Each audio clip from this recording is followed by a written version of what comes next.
Hi, everyone. Welcome to the channel. Welcome back to the channel, whatever it may be.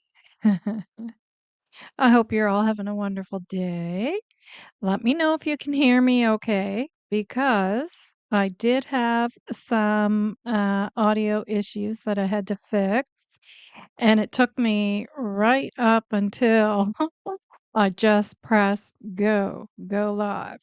So I'm hoping you can all hear me okay. Yeah. We'll go down the list. Little Bear, hello, thank you for being here. I gifted the rest of my free memberships today. I tried one other day and it would not work. Ginger, thank you so much for being here. Stella, thank you for being here. And Cassandra, the file as a whole would exist in a database. I was kind of wondering that myself. Working in healthcare as a nurse, pretty much everything is in a database now. But I wasn't sure. I wasn't sure about, we'll just call it CPS. It's called Child and Welfare here, but um, because those things have been breached and can be breached. So I wasn't sure if if they had theirs in a database. However, uh, healthcare certainly seems okay with doing it, so I assume they would as well. If a file got lost, it might be the record of the most recent visit, notes taken by hand, not yet typed. Possibly that did get lost in staff turnover. Some good thoughts there, Cassandra. Stella. Stella. Sky Painter. Oh, good, you can hear me. And when I did the playback on my last video, it had an echo. So I come up early tonight. I come up here around 6 to work on it and get it fixed. And honestly, it was just before I pressed go live that I felt I finally had it sorted out. So if I sound echoey, you guys probably noticed it in the last live. Um, Let me know because I think I have it fixed. I hope I have it fixed. Joyce, thank you for being here. Nature Walks, thank you. Donna, thank you. Um, Child welfare and family service records are typically held much longer, about 20 years or more, to allow former children in care to access their files. Is that also okay? I did not know that. Thank you for that information. I know there's two other lives going on right now. I knew Sham was going live, so I thought if I was going to go around 5, and then I thought, well, if I set it up for around 7, she'll probably be done by then. But I just checked the notices and I see Cher's live as well. So I know some will catch it on the replay. That's no problem, and we'll have some people coming in as the other lives uh, stuff as the other lives are finished. Um, Hello to everyone, Gustav. Hello. Um,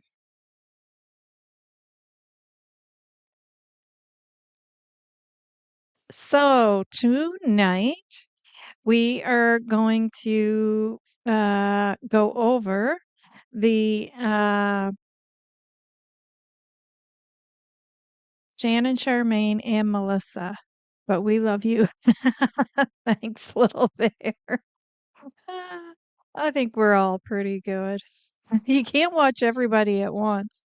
It's impossible. Uh, I've watched two creators one time at once, but that's about the extent of it for me. Uh, I hope everyone's doing well, and I don't know what everybody's weather's like. I hope some of you are enjoying some nice weather. It is cold here today. Yesterday I had the windows cracked, and I think no, we had the stove going last night. The night before we didn't have the stove on. And but now today is freezing. Freezing. We tried to go without heat downstairs on at least one of the floors, but it wasn't, we just couldn't. It was too cold. Uh, but that's what our springs are like. I don't know if it is literally spring yet. Not sure what the actual date is for spring. Um, Today we're going to look at the file, as you guys could see, and you would have noted by the question coming into the live. Do you believe the file is missing? I'm curious. What do you guys think? Put a 1 in the chat if you think, because the way it was worded. Hi, Jessie D. The way it was worded was the file is missing. So, and sometimes things are worded in a certain way that, people would take that as, because I see a lot of people asking about it, right? That file is missing. So and so said the file's missing. And sometimes it's the way something is worded, right? And people take that literally as, some type of conspiracy and the file is missing. Um, if you think the file is missing, put a 1 in the chat. If you think the file can be accounted for, we can figure out where it probably is or where it was. Could be back where it's supposed to be now. If you think that, put a 2 in the chat.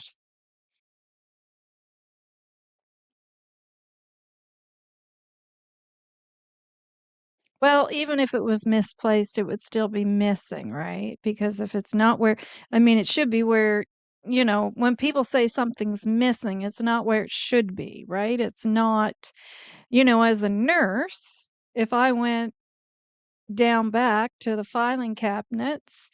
Uh, I'm just thinking in my last job, but I'm saying down back, but we're at the nurse's station. And I went to chart on somebody and the file's not there, right? And I say, "Oh, the file's missing because it's not here where we keep the files." Is it literally missing, or it's not in its designated uh area, right? Um where you would typically find it. Um, and I've had that happen. I've had that happen, and I've had to go down and say, "Oh, I went to chart on so and so, and I can't find that file or the chart or whatever."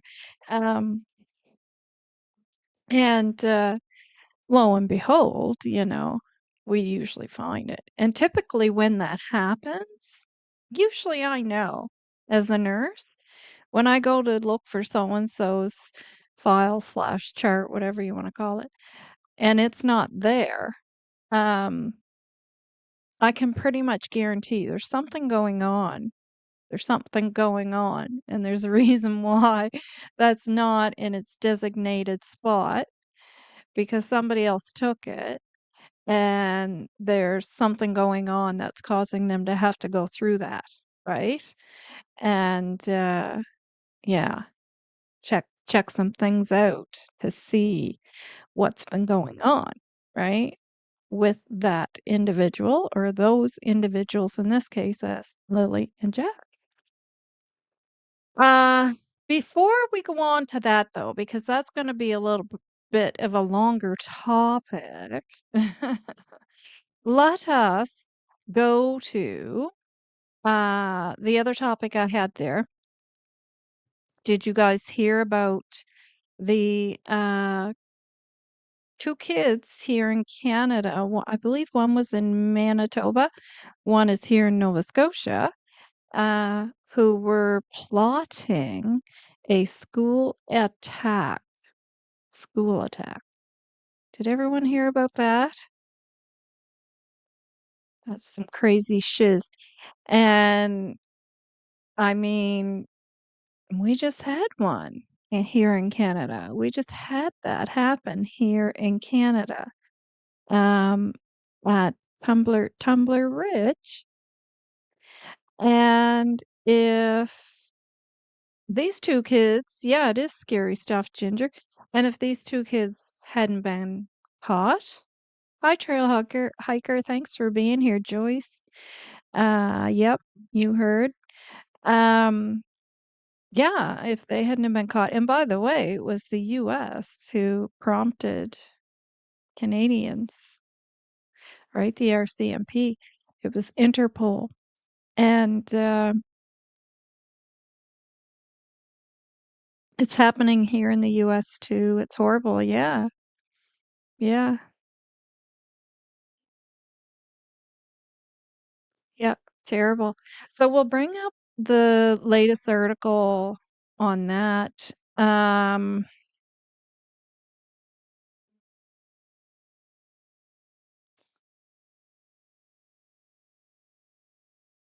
go over to my Facebook.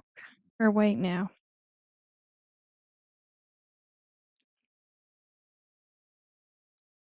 I'll bring up the national. Um, so the one here in Nova Scotia is a 15-year-old, and it's actually a female. I think they were saying male at first, but it's actually a female. And the other one is I believe a 13-year-old, and it's a male.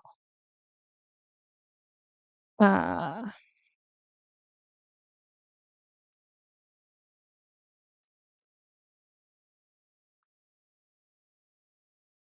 yeah, so last night I got up and I was checking out the news on my Facebook. That's about all I look at on there. It's the news and the missing cases that have come out, and that's when I saw that. And and so I was reading about that and looking at different articles about it. And and And then Ginger sent me an email just as I had was in the middle of reading it, and told me to check out CBC there, that they had a, sorry, I'm trying to type at the same time, that they had an article on it as well.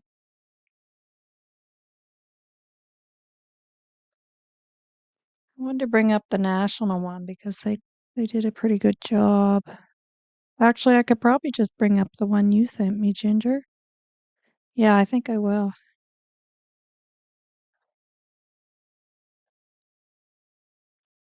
Just keep in mind if they say male in Nova Scotia, it's actually a female because I think some channels were saying that it's a male. Hi Stephen, thanks for being here. Anybody else who came in? Yeah. So some of you heard it but didn't read it or watch it.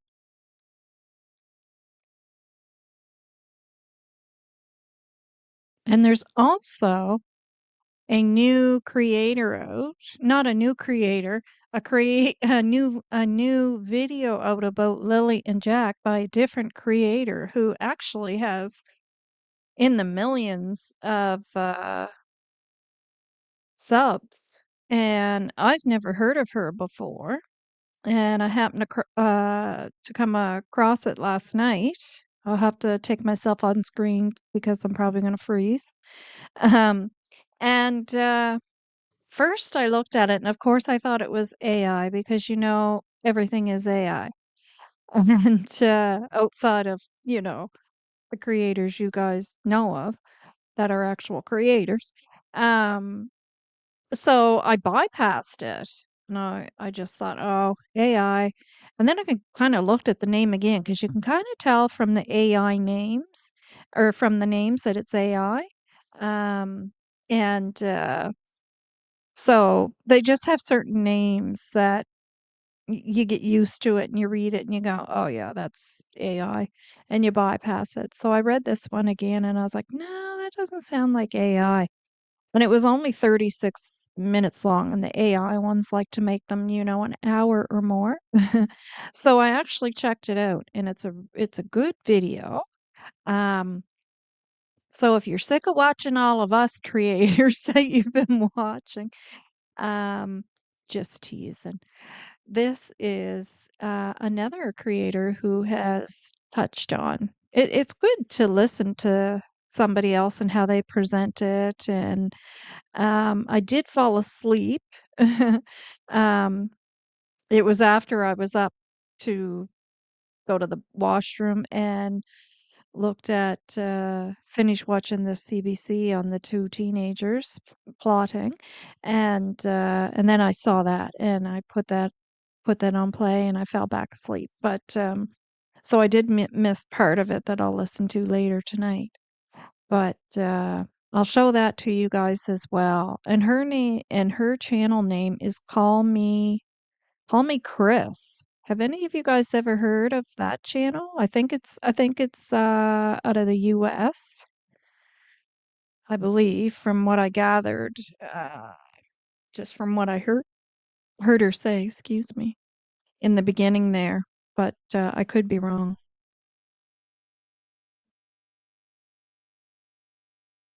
The other in Nova Scotia, taken into custody, accused of planning simultaneous attacks on schools in their communities. Police allege that the pair had been talking about those plans online since early this year.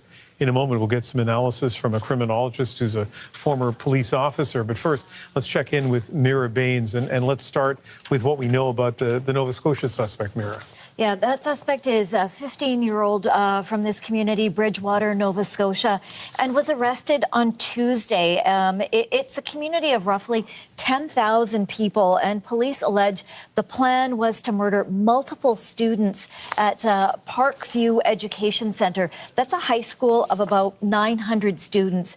And while the planning, they say, wasn't imminent, the weapon wasn't even clearly laid out yet. But still, it's a big shock for the community. The mayor of Bridgewater says he's shaken and he thanks police. This is obviously a very serious incident, very concerning. Everyone is reacting with the same level of extreme concern. But coming after Tumbler Ridge, it becomes that much more real. And so everyone's basically just questioning how we got to this point. And there have been a number of charges that this teen is facing. They include conspiracy to commit murder, uttering threats to cause death. And the teen is also being investigated for hate crime offenses. And so they said that there could be more charges to come. And Bridgewater police also gave a few more details about what they found when they executed searches. And they found imitation weapons, an imitation pipe bomb, imitation assault rifle, and clothing with hate symbols, but they didn't say what kind of hate symbols. This is Deputy Chief of the Bridgewater Police. In between the online chat and the chatter between the two individuals, they've been talking about it for a period of time. And there's actually some documentation that we were able to find in our search yesterday. There was handwritten notes and mapping made out of the school that we located through our search yesterday. And then, of course, we've seized multiple electronic devices. You know, there's still basic things that we don't know about these two cases. For example, in Bridgewater, the imitation weapons, it's sort of hard. And I asked the mayor about this last hour. If this was a plot where they believed that a credible plot to murder kids, how do imitation weapons fit into that? But the mayor says that maybe they were going to be replaced by real weapons later on. He doesn't know the details of that. So that's Nova Scotia. Let's talk about the teen who was arrested in Manitoba. Yeah, and this is a very unusual arrest. The 14-year-old is from Rivers, Manitoba, and that's a community of about 1,000 people. It's about half an hour outside Brandon, Manitoba. And the teen was arrested during a traffic stop while they were on their way to school. And local police were actually alerted by Interpol and FBI about some of these threats last Friday. And so this teen was arrested Monday. And this is what RCMP in Manitoba had to say about why the teen was arrested off a school bus. It was the safest way for us to take him in custody prior to him attending school. We had received information prior that he was already on the school bus. We wish we could have arrested him at his residence, but that didn't happen. So arresting him on the school bus was the safest and quickest way to put him in custody. The Manitoba teen is accused of talking online about an attack at Rivers Collegiate, and that's a school of about 141 students ranging from grades 7 to 12. And so this public arrest happened about 2 days ago. So there's been a lot of speculation in the community about what's happening, a lot of rumors, especially in light of that mass shooting in Tumbler Ridge. We spoke to some grade 11 students, and this is what they had to say. There was a lot of different stories going on over the last couple days, and the principal talked to us the other day, and there was like 8 different rumors going on, so it was hard to believe which one was right until it actually got told what was going on. Definitely worries me now that I know things like that could happen in such a small community. It's just kind of like a surprise. You know, it's usually everyone, you know, everyone here, and it's a pretty close community, I'd say. So like, I feel like it's kind of hard for people to think like that. So the RCMP in Manitoba arresting the teen there, the municipal police force in Bridgewater doing the same in their community. But as you pointed out, it was U.S. law enforcement where the key information came from. That's right. So police in Bridgewater and also the RCMP credit the FBI and Interpol of tipping them off and helping them intervene before anything could escalate. And we spoke to one expert in Canada who says it's not surprising that U.S. authorities were on top of it. It's not surprising that you'd see this kind of assistance coming from, for example, the United States, because they have 10 times as many people doing the work as we do. It's pretty tough, especially in smaller communities, to find a bunch of people who feel the same way you do or think about the same things or having the same kind of thoughts if they're dark. But if you get online, it's pretty easy to find 1,000 other people. And Ian, he says that about 90% of these types of cases are thwarted before they even make it out into the public domain. Okay, Mira, thank you very much. Let's get some more analysis on this with Michael Arntfield. He's a criminology prof at Western University in London, Ontario, and a former police detective. And Michael, let's begin with your thoughts about He touched on we know, Lilly&Jack. which is not a lot, but what we know about this planned attack. Well, obviously, Ian, the investigation is still in its adolescence. I mean, we know that based on what they're publicly releasing, but I'll echo the opinion of your last expert, which is that I'm not surprised at all that this information came from a external peer agency. I can think of another case about 10 years ago in Ontario, where they alerted the RCMP, the FBI, that is, that someone was on their way to commit a suicide bombing after posting a ISIS video to the internet, and he was shot and killed getting into a cab with a nail bomb in a backpack. And Canadian law enforcement was absolutely clueless that this was about to go down. So this is the second instance I can think of just in the last decade where a potential mass casualty event has been thwarted as a result of partner agencies, which raises questions about the intelligence apparatuses in Canada. And that, I think, is a bigger long-term story, quite frankly. There is, as we've both said, a lot that we don't know about this case, but I want to draw on your experience as both someone who studied criminology and also who's been a police officer. We are about, I think, maybe 40 days past the terrible school shooting in Tumbler Ridge, British Columbia. Do you think there may be a copycat element here? It's very difficult, and there's a shortage of peer-reviewed public studies, at least, confirming that a contagion effect or a copycat effect. But at least anecdotally and among law enforcement circles, there is certainly the informed speculation that high-profile mass shootings lead to a cluster of similar shootings in similar threat environment. So if it's a school shooting, you'll see another school shooting. If it's a religious-related mass shooting, you'll see, again, a copycat effect. Very difficult to quantify scientifically, but at least we have to consider that some of these people draw inspiration, unfortunately, on previous incidents of a similar nature. And they also may draw support and inspiration, if that's the word, when they contact like-minded people. And it appears here that you've got a kid in Nova Scotia and a kid in Manitoba who connect via the internet. That may be where and how the U.S. authorities caught wind of this this alleged plot. How concerning is that the internet now, clearly can create refuges for people who want to do things like this?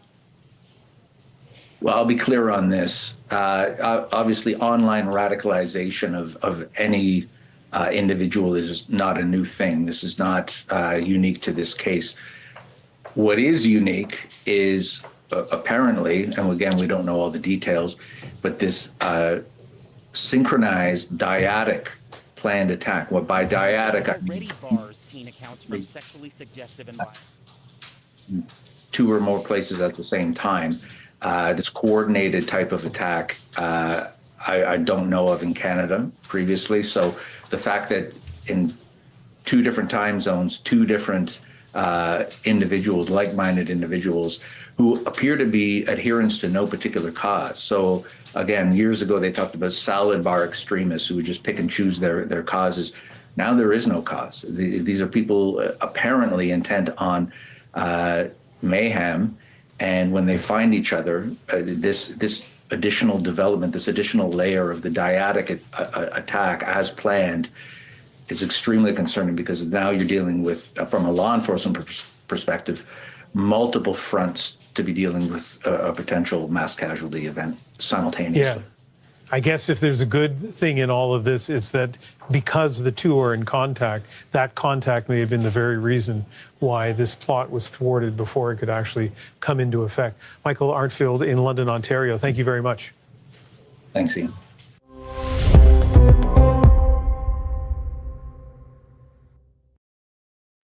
So I don't think it was, it's a copycat because, hi, Brian, thanks for being here. Because this plot was in the makings for about a year now. So, um, I don't think they're copycats. However, because of what just happened in Tumbler Ridge, it could have prompted them to act it out quicker than they possibly would have. Just a thought. Um, but yeah. So, while I have YouTube up, we may as well go over to the video I was talking about by KallMeKris, regarding Jack and Lily.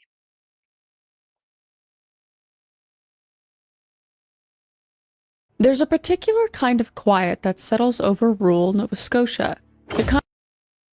So what I'll do is just play a little bit of the first of it so you guys can get an idea.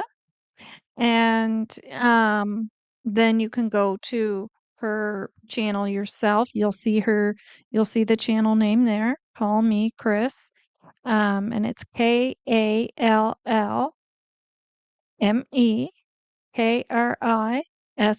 altogether, KallMeKris. And the disturbing disappearance of Lily and Jack Sullivan. Yeah, obviously their parents aren't monitoring their online time or content, if that would have helped at all. Yeah, well, it definitely would have. And like, I'll be honest with you, when my kids were teens, behind their backs, we checked everything they were doing. Now, if we knew it was like a private conversation that really had nothing, that we had to be concerned about, and once, it's easy to tell that, we just left it. But if we started reading something and we knew, oh, this is not good, then of course we would pay attention to it and do what we had to do to deal with it. It was usually in a roundabout way because, of course, we never wanted to give ourselves away that we were spying on them. But honestly, parents should do that. They're still kids and they're under your roof and they're under your control. And I mean, there's times, you know, it would be stuff like with the oldest pretty much that, about parties or whatever. So then we go out for coffee, for a drive and go around the area where we knew that this party was going on. And yeah, there's a couple of times we pulled them out because we could tell it was too out of hand, or uh we knew the police were heading there, or whatever the case may be. But or my husband would go, if they were tenting in a backyard, he would go out and stand outside the tent and listen to make sure everything was okay. Um, that there was nothing horrific going on that was going to create any trouble. So you really need to keep a close eye on them for sure. I agree. And I want to thank our neighbors, our US neighbors, for catching that and stopping something that would have been quite horrific. Um, I like her commentary. She keeps you entertained. Yeah, that's the first I've ever watched her, and I was surprised because I'm pretty much on top of uh most creators, and she's got quite a following. So I was like, oh my gosh, how could I not have heard of this channel? So I think the rest of you'll like it as well, and probably want to sub up. So yeah, keep a close eye on your kids, folks. And if there's any kids out there that have these thoughts in your head, tell somebody. Tell somebody that you've got these thoughts going on in your head. There's ways of getting help with those thoughts. And, like he said, it's such an easy way for two people who have those ugly thoughts going on in their head to meet up on the internet, compared to back in the day. And of course, when you join forces with one or more people, it gives you that much more uh, willpower to follow through on those thoughts. Um, you watched her video? Yeah. Um, yeah. So we won't play the whole thing because we want to move on to the file. I just want to go through some information here again, and it's only because I'm seeing it brought up it's sometimes you see stuff being discussed, and in my head I'll think, oh no, it's not missing, I remember blah blah blah blah blah, and then you just don't think to, geez, I should be sharing that with people that and point that out and show them that, oh no, it's not missing, here it is right here. We're gonna find it, guys. We're gonna find it. I'll show you. Um, but we'll take a peek at this first. So again, this is KallMeKris.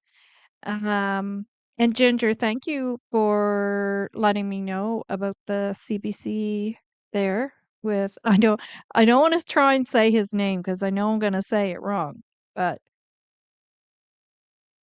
Hamana Singh. Hamana Singh. I'm probably saying it wrong. Um, all right. So we'll get this going. Play a few minutes of it. There's one part I really want you to see because I'm curious as to what you guys think. There's a particular kind of quiet that settles over rural Nova Scotia, the kind that sounds peaceful until it isn't. In Pictou County holds a community so small, so tucked away from everything, that some neighbors have never once crossed paths. Lansdowne. Now, you probably haven't heard of it, and most people haven't. Thick woods stretch in every direction as far as your eyes can carry you. And the isolation isn't just geographic, because it seeps into everything, into the houses and into the people. And a woman named Malaya Brooks Murray called this quiet corner home. And Malaya was raising her 2 kids there, a little girl obsessed with anything pink, and a 4-year-old boy who spent his days on his hands and knees hunting for bugs under rocks. And then, one morning, they were just gone.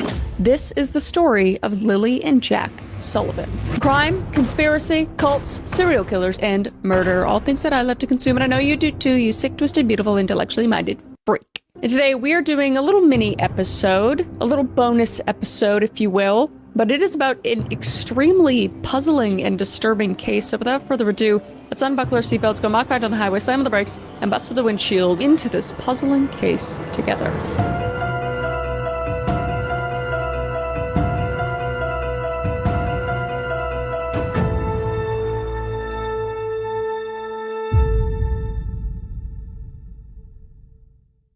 All right, so with spring coming up, I've been outside way more, on walks, doing errands, just getting some fresh air because it feels good. And I've been wearing my Raycon Essential Open Earbuds basically every single day. These are my favorite earbuds because I don't actually like having things inside my ear as much as I do these open earbuds. I didn't even know what I was missing until I tried these things on. Because what makes these different from regular earbuds is the open ear, which I love.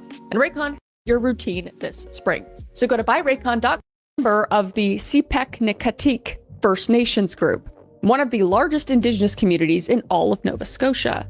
And people who knew Malaya described her as quiet and shy, the kind of woman who wasn't going to argue with you even if she probably should have. Just non-confrontational to her core.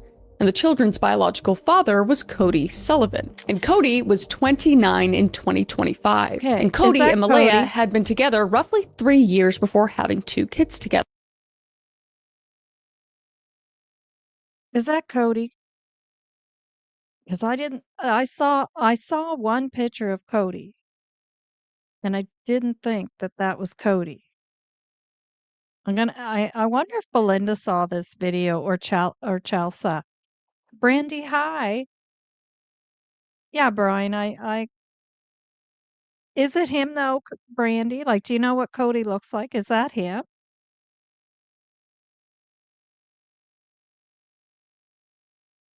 Brian says it's not. I didn't think from the picture that I saw, but I mean, people grow up and change their look. Or grow, I should say, and change their looks. Um, oh, you seen it too, did you, Brandy? I hope you guys don't mind me playing it again because some people didn't see it. She portrays it to be, You saw it too, Stella? Yeah, I watched it last night. If you guys don't want to watch it, let me know. If you do, let me know because I know some of you did see it, but some of you didn't. But if some of you want to go and watch it later on, and we can move on to the file stuff. But it's up to you guys. You'll watch it again. We're not going to watch the whole thing. We'll play a little bit of it just for those who didn't see it yet, just to give them a little intro. Unless you want to watch the whole thing, it's 30 minutes long.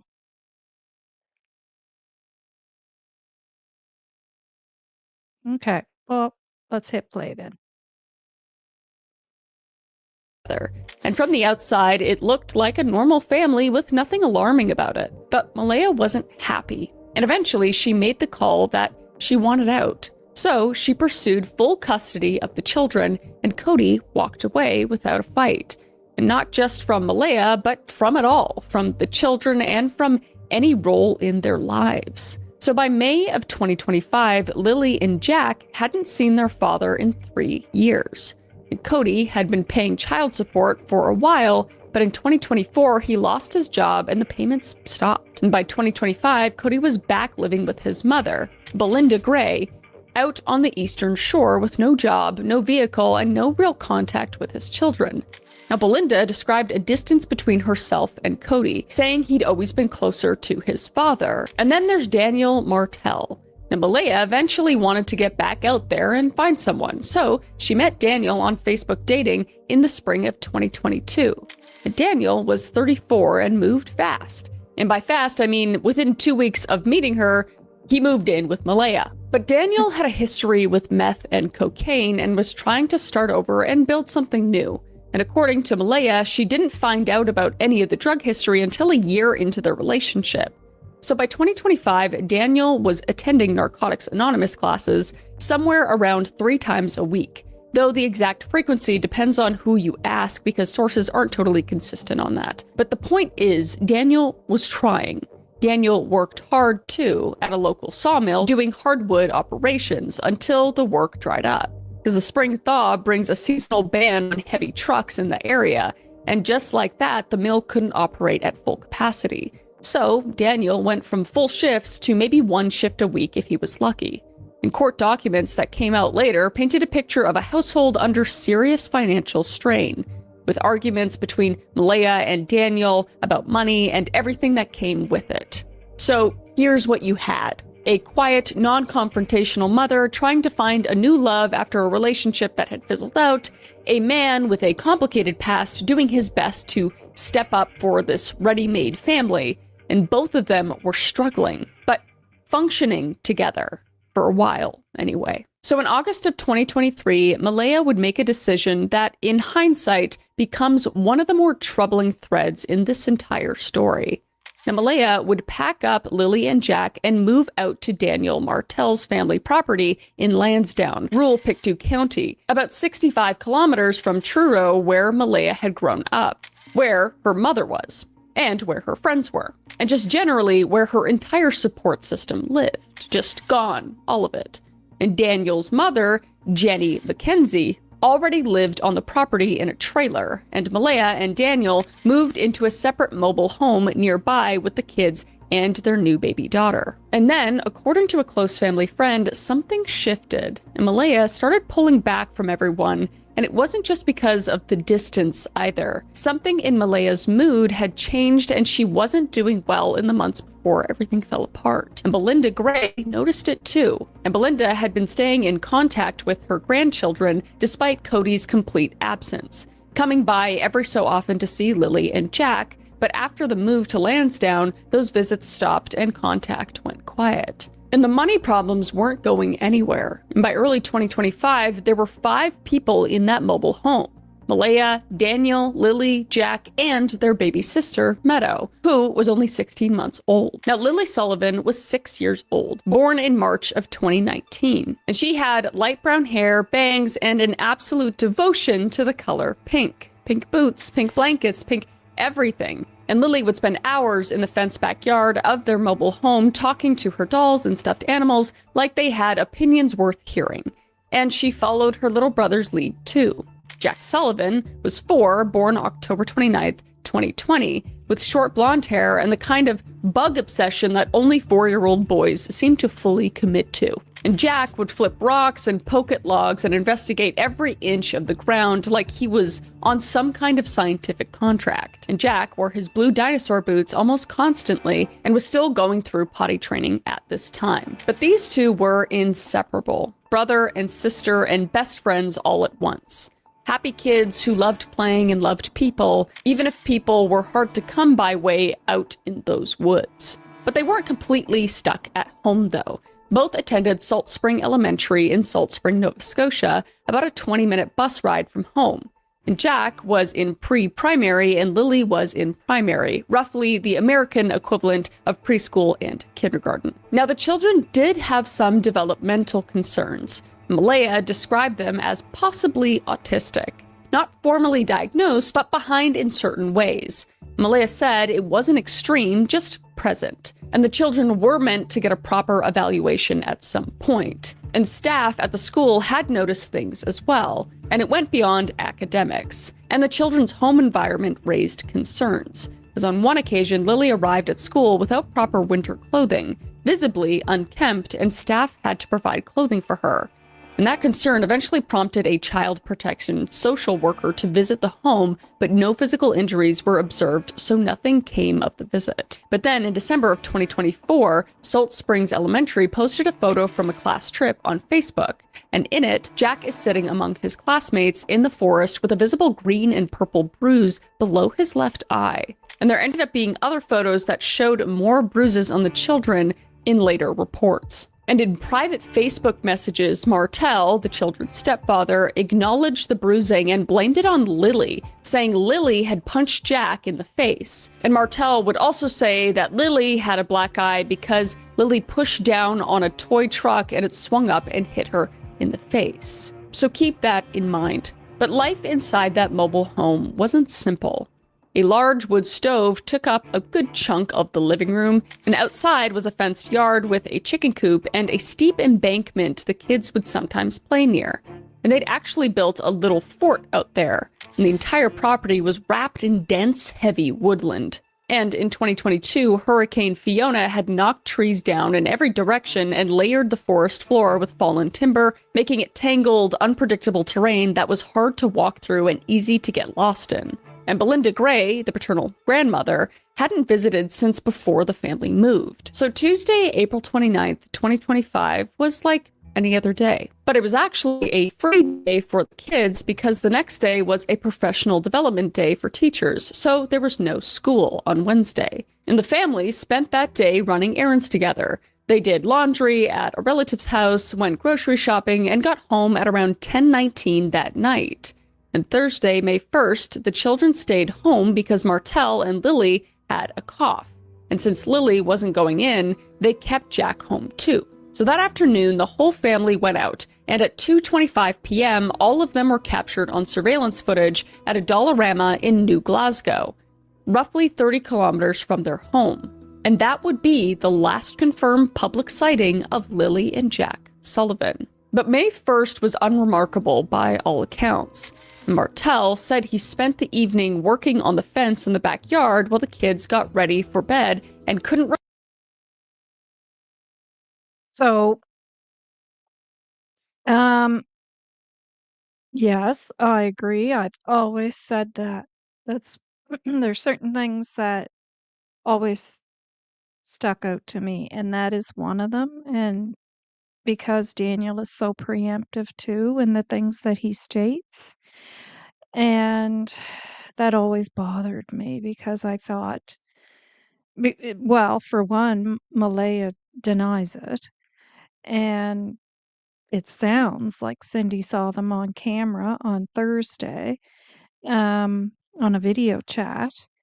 Um, that's the way that you read it, it sounds like she did because that was the intention of the call. And then she says nothing stood out to her. So she didn't say, I didn't see the kids. Malaya wouldn't put them on the phone, or, that would stand out to you, right? That she didn't see them. Um, so I take it as that she saw them and nothing stood out. So that always bothered me. That and the addition of, you know, he flicked the light on at 12 midnight and just certain things, right? That to me, I just found worrisome. Um, yeah, Rena, right? I was in the chat and saw it with my own eyes. He then blamed her, yeah, by saying she gave herself a black eye. I called him a coward. Yeah, I remember that too, Brandy.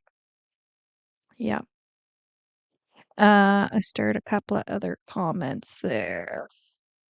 When when Janie refused to let RCMP search the trailer, I always thought it was the RV. It was the RV. She also said that they didn't go to school because Lily and Martel had a cough. Well, I've never heard of that. We know Lily did, not Martel. And I was gonna go back and listen to Jack's birthday because I thought she might have said the wrong date there for his birthday, but I didn't want to interrupt. I just let it go. But if she didn't say October 29th, she's wrong.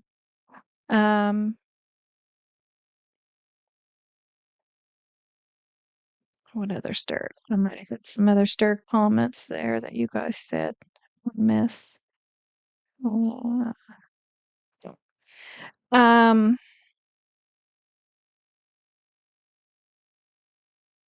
Yeah. Yeah. Lot of reviews. I still think, and welcome too, by the way, Rena. Saw you say a lot of people are not getting notifications. It's annoying.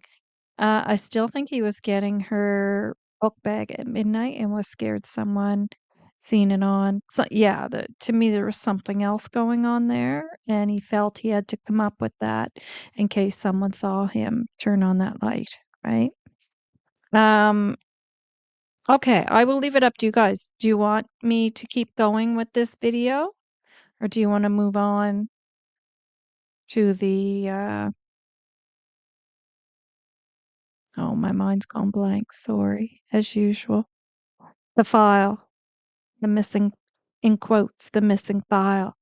Press 1 if you guys want to continue on watching the rest of this. Press 2 if you want to move on. Keep going, okay?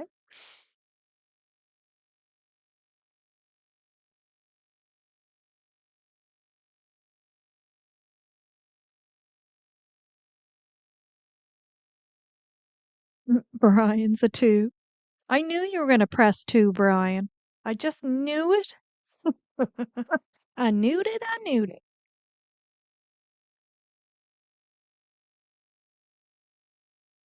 You might be outvoted, Brian. Anybody else? What are your thoughts? One or two, guys.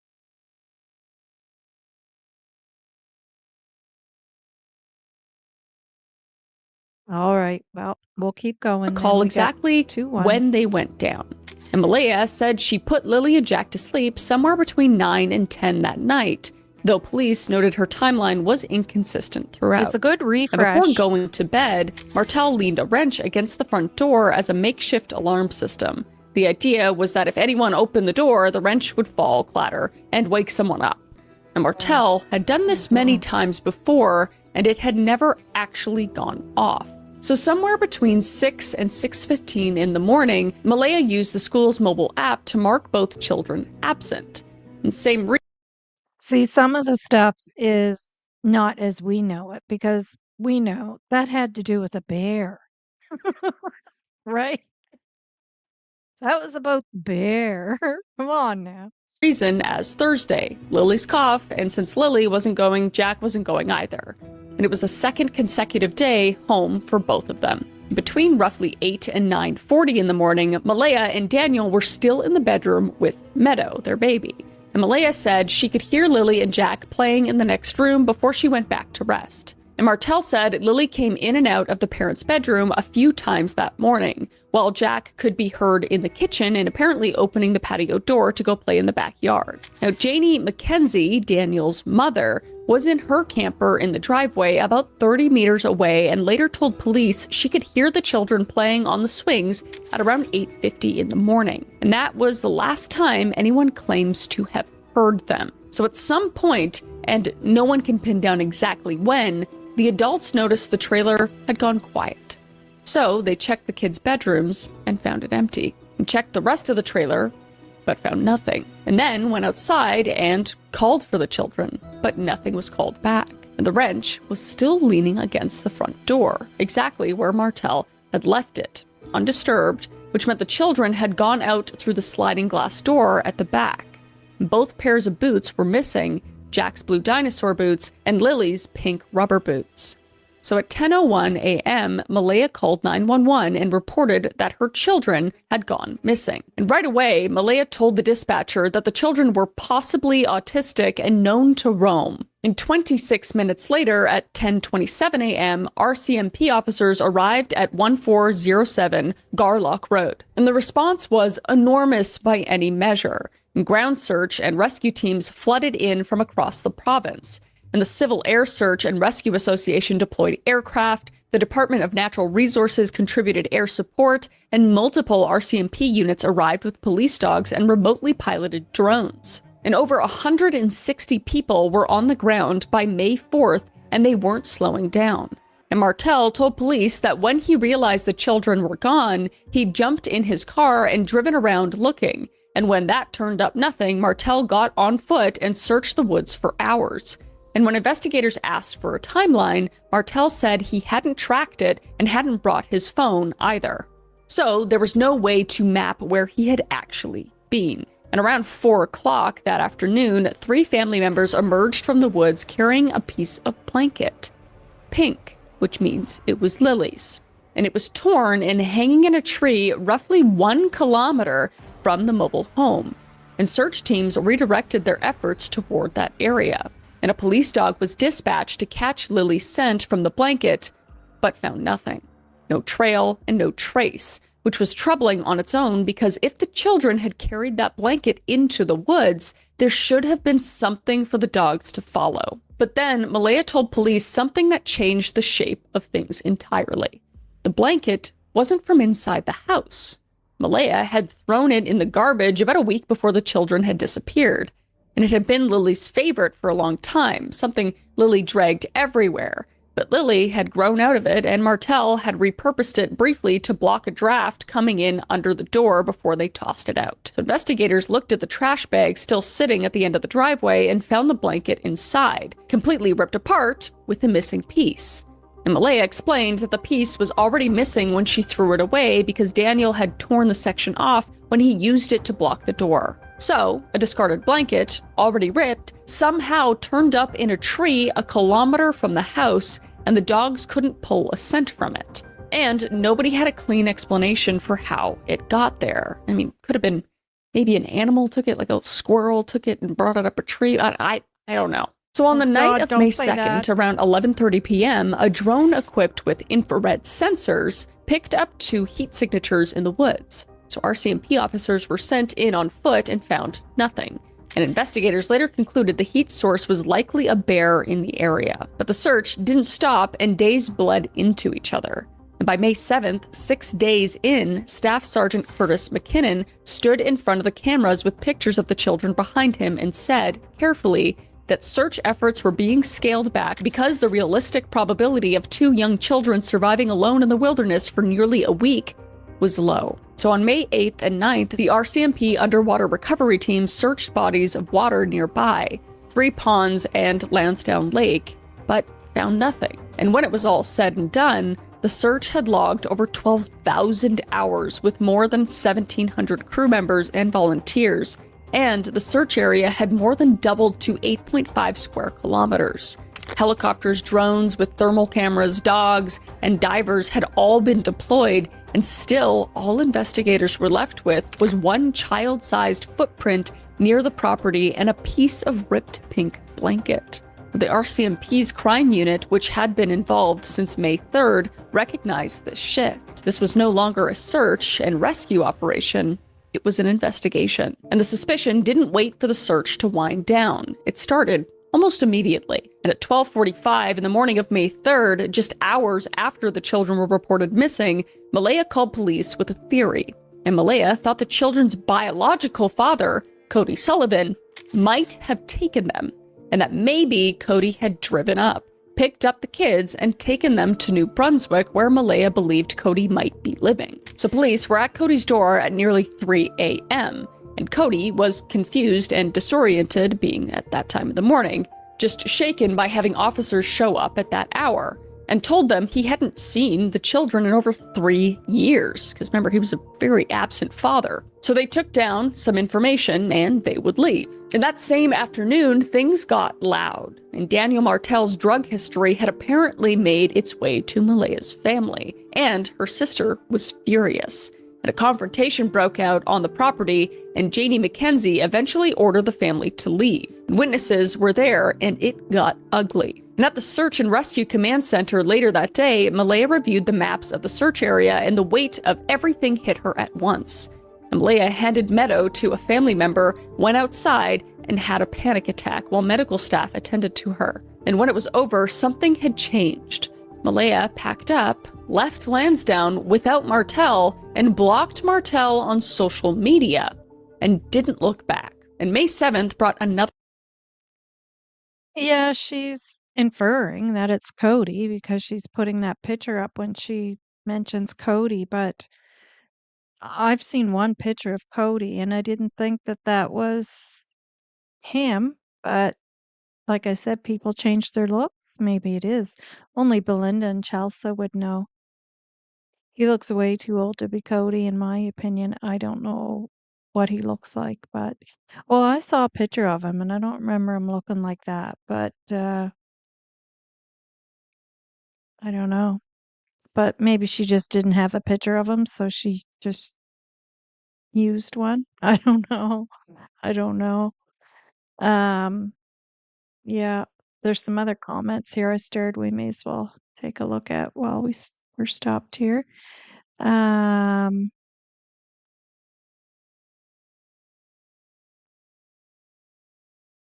I find it odd Daniel disclosed that. Oh yeah, we did that one.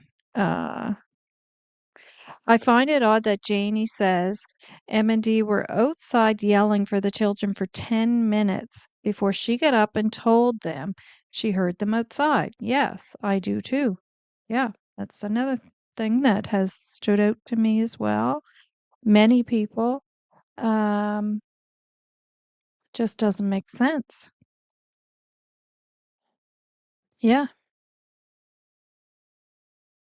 Yep. And then even when she did get up and come out, um, It doesn't, from what everything we've heard, it doesn't seem that she even then said, I heard them out here not too long ago. I wonder if the cops have the famous wrench or seen it on the floor. And you saying the famous wrench just makes me think of that moron saying the famous toolbox. Um, yeah. Well, hopefully nobody's going to try to auction that off or, joke about it. It's terrible. Yeah, so who was that man? Well, apparently, supposed to be Cody. We'll have to ask Belinda or Chelsea. Um,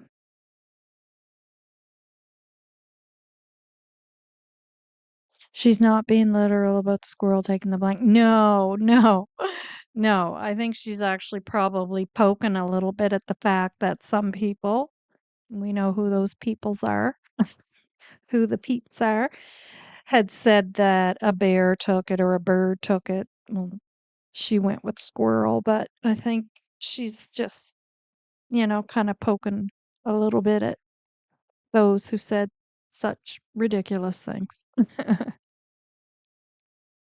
Yeah. Yeah, Brian doesn't think it's him either. Yeah.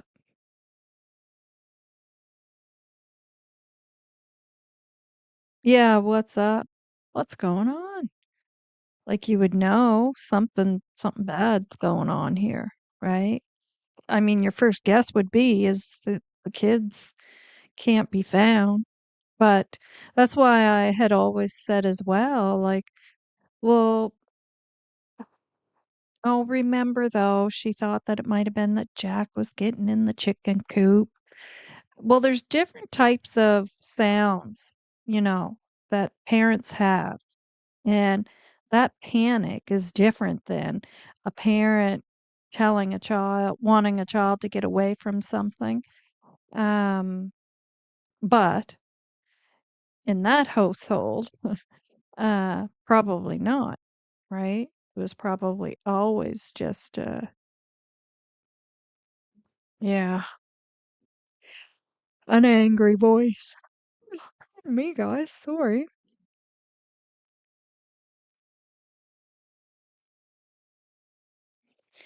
She has had over 1,700 comments and 22K thumbs up. Wow. Yeah, and that video's only been out for a few days. I think 4 or 5. Yeah. Yipper. Development when a tip came in suggesting Cody Sullivan had been spotted at a hotel in New Brunswick.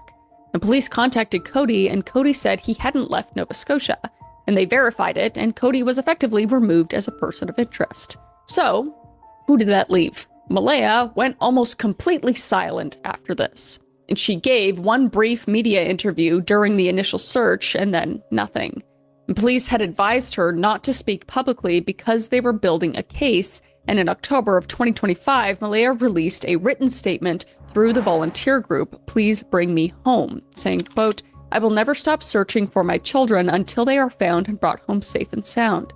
Someone, somewhere knows something, so please bring my babies home, unquote. And then, nothing again. And Daniel Martel did the exact opposite. Martel was everywhere, going from CBC to CTV to Global News to YouTube interviews, telling his story and correcting the narrative and pushing back. And at one point, Martel described himself as the figurehead of the Lilly&Jack investigation. And in one interview, Martel actually spoke about himself in the third person, saying, quote, he has nothing to do with the disappearance.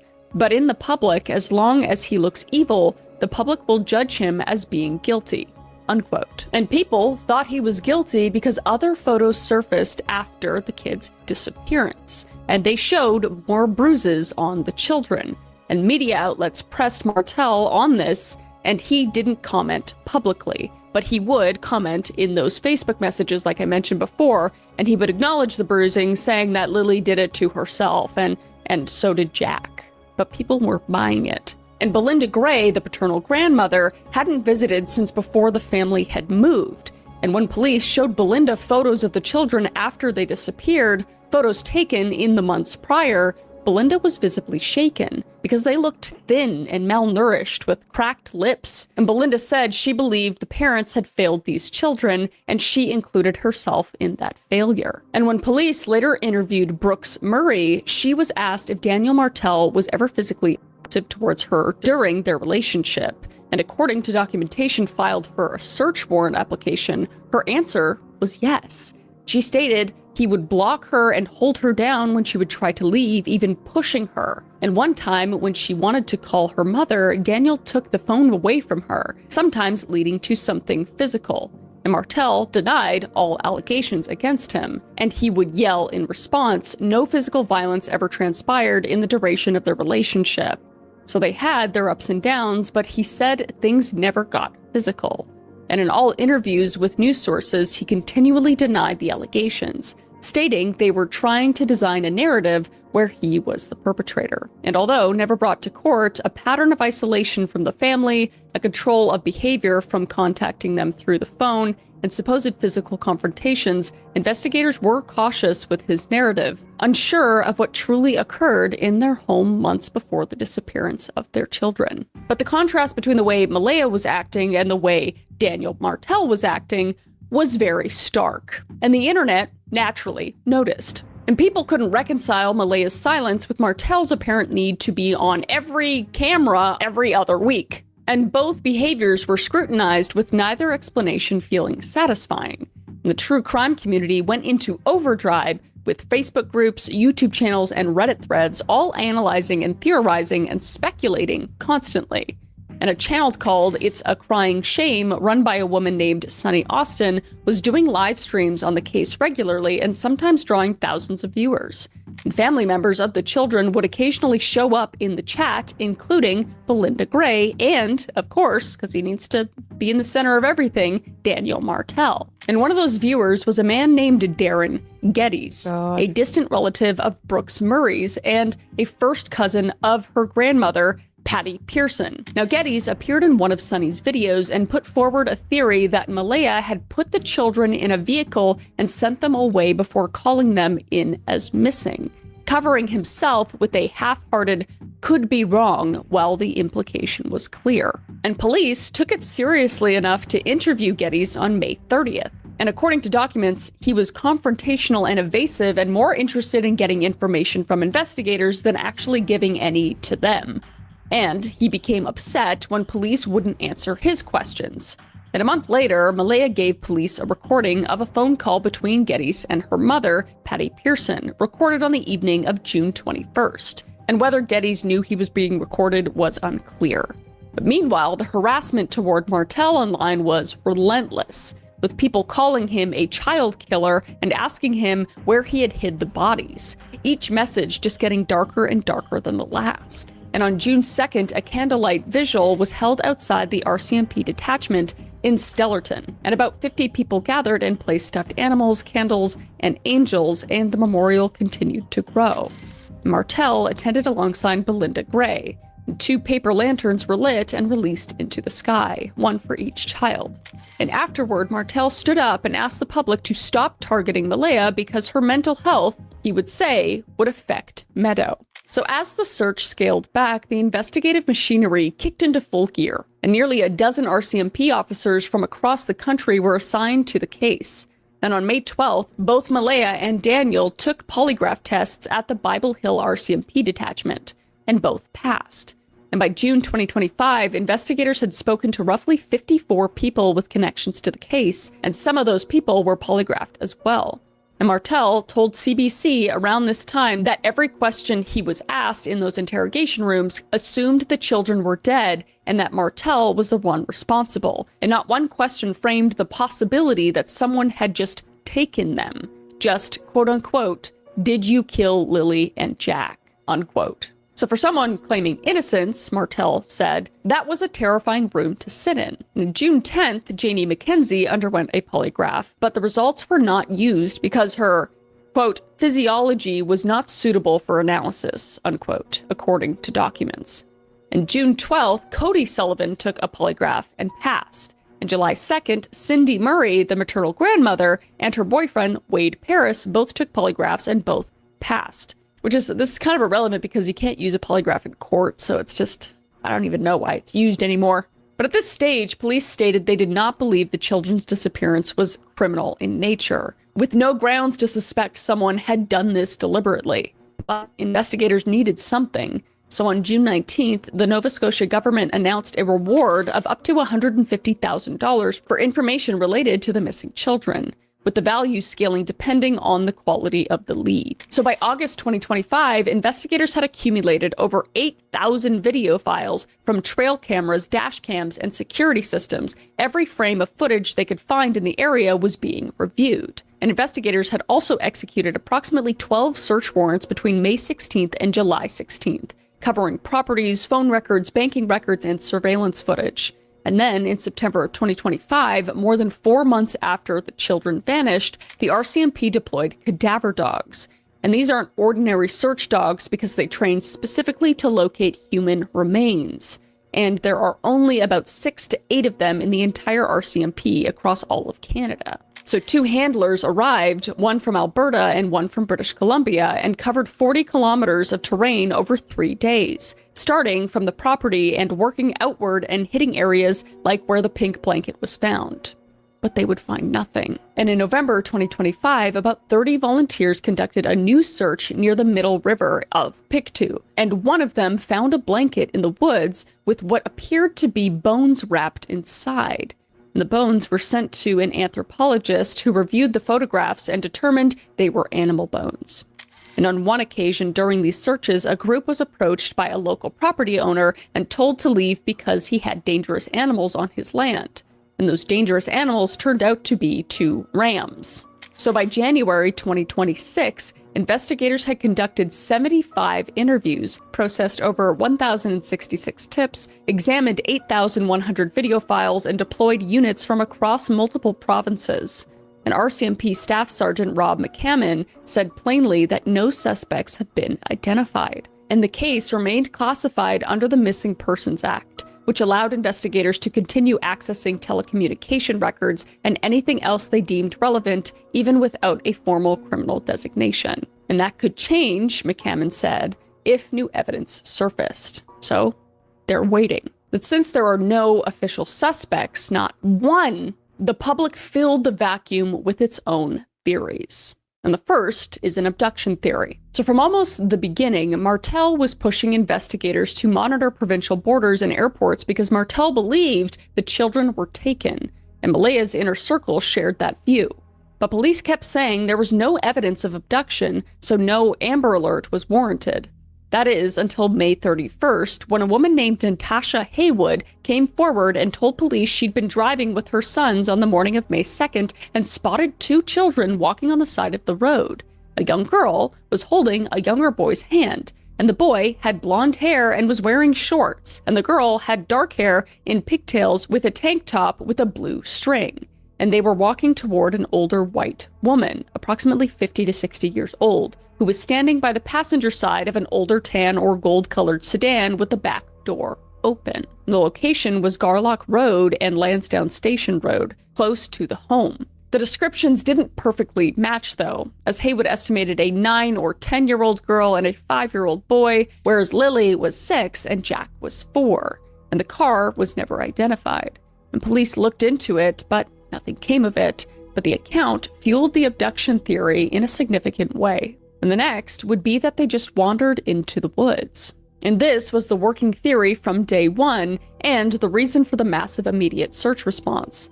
Malaya had told the 911 dispatcher herself that the kids were possibly autistic and known to roam, so the assumption was that Lily and Jack slipped out through the patio door early in the morning and wandered into the dense forest and just got lost. And it was plausible at first, but less so as time went on. And Nick Oldreeve, founder of Please Bring Me Home, led a search in November of 2025, and after walking the area himself and seeing how thoroughly investigators had already covered it, Oldreeve was skeptical. And the dogs couldn't get a scent from the blanket, and the cadaver dogs found nothing, and helicopters and thermal drones found nothing, and over 160 volunteers on the ground found nothing. For two small children to completely vanish in a defined search area and leave no trace, that needed a real explanation, and the Woods theory was struggling to provide one. And the next theory would be foul play. And this was the one the true crime community latched onto hardest. And honestly, the circumstances gave people plenty to work with, because allegations of domestic abuse, financial desperation, isolation from family, children arriving at school with bruises and black eyes, a child protection visit that found nothing, and then two kids who vanished without leaving a trace that hundreds of trained searchers could locate.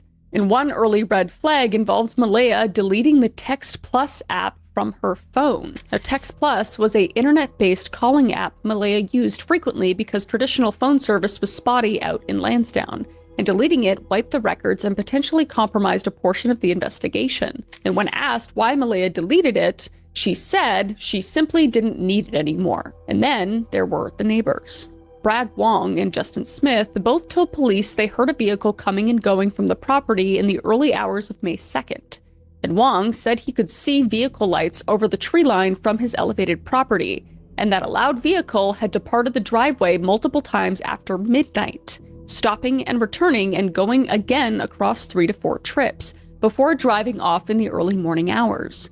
And Smith independently said he heard a vehicle at around 1:30 a.m. near Highway 289 by the railroad tracks near Gale Rock Road and Lansdowne Station Road, which is close to where the pink blanket was later found and near the child-sized boot print. And Smith said he'd spoken with Wong about it, and Wong believed the vehicle belonged to Martel. Now, Martel denied all of it and said his vehicle never left the yard that night, and that if anything moved, it was Malaya's vehicle. Now, the RCMP reviewed surveillance footage from Garelock Road area and found no evidence of vehicle activity during that window. And next was just the mystery of the blanket. Is possibly the strangest and most unresolved piece of the whole case was this blanket. The blanket was found hanging in a tree a kilometer from the house, but Malaya had told police it had been in the garbage for a week, and Daniel had used it to block a draft. Then they tossed it, and the trash bag was still at the end of the driveway with the blanket inside it, completely ripped apart with a missing piece. So how did that missing piece end up a kilometer away in a tree? Did Lily pull it from the trash before the garbage day? Was it placed there deliberately? And why couldn't the dogs pick up any scent from it? This was Lily's once favorite blanket, so her scent was definitely on it. It was something she carried literally everywhere, and there was nothing for the animals to follow. And forensic testing of the blanket was never made public. And Martel provided a blood sample to investigators for comparison with what they found on it, but the results were never released. No answers, just more questions. So 8 months after these children have vanished, on January 26, 2026, Daniel Martel was arrested. It was 11:30 in the morning when Pictou County District RCMP took Martel into custody, and the charges were assault and forcible confinement involving an adult victim. And the alleged offenses covered a time frame between September 1st, 2024 and March 30th, 2025, which are the months directly leading up to the children's disappearance. And RCMP confirmed the charges but didn't name the adult victim, so whether it was Malaya Brooks Murray was never officially stated. And the charges were separately classified from the missing children investigation, but nobody watching closely needed to be told what that timing suggested. So Martel was released on conditions and scheduled to appear in provincial court on March 2nd, 2026. And Martel didn't make any public statement about the arrest, but this was a man who had spent months going from news outlet to news outlet declaring his innocence and positioning himself as the public face of the search for Lily and Jack. And now, Martel was facing charges like these. And the people who had already been suspicious of Martel had a lot more to be suspicious about. But as of February 2026, as I'm recording this, I know it's most likely March now, but as of February, Lily and Jack Sullivan are still missing. No bodies, no confirmed sightings since May 1st, 2025, when the children were captured on that Dollarama footage in New Glasgow. And there are no new leads the public, at least, has been told about. So the case remains under the Missing Persons Act and is not officially a criminal investigation. But RCMP Staff Sergeant Rob McCammon has said that could change the moment any new evidence warrants it. And the Nova Scotia government's reward of up to $150,000 is still on the table. McCammon has said publicly that he doesn't believe this will become a cold case. That hope is admirable, and whether it holds up is another question entirely. And Malaya released her last public statement in October of 2025, saying, quote, "I will never stop searching for my children until they are found and brought home safe and sound," unquote. But 9 months, over 70 interviews, more than 1,000 tips, 8,000 video files, and 40 kilometers of terrain covered by cadaver dogs, ponds and wells and lakes and septic systems all searched, along with helicopters, thermal drones, and divers. And still, investigators were left with a child-sized boot print and a torn pink blanket. There are just no clean answers, and the case is still open, and the reward is still unclaimed. And 2 innocent children, are still missing. Somewhere out there, maybe someone knows something they haven't said yet, and maybe they'll say it. And that is the reason I am making this video. If you know any information, please contact the local authorities in Nova Scotia. But that is the case of Lilly and Jack Sullivan. So if you know any information, please contact the RCMP or local authorities in Nova Scotia. I'm praying that these children get found. Oops, I didn't mean to come right out of that. Sorry, guys. That is the end of it, though. So again, that is called KallMeKris. Sub up. Ginger put the link in the chat there. And yeah, KallMeKris. And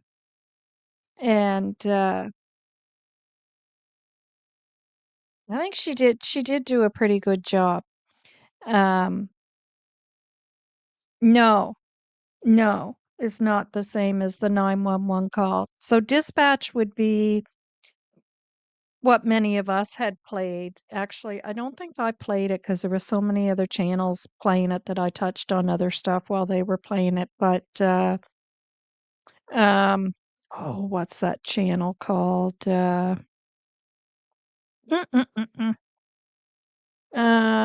Ariel, hi, thanks for being here. And everyone else that came in there while that was playing. Mel, Ariel,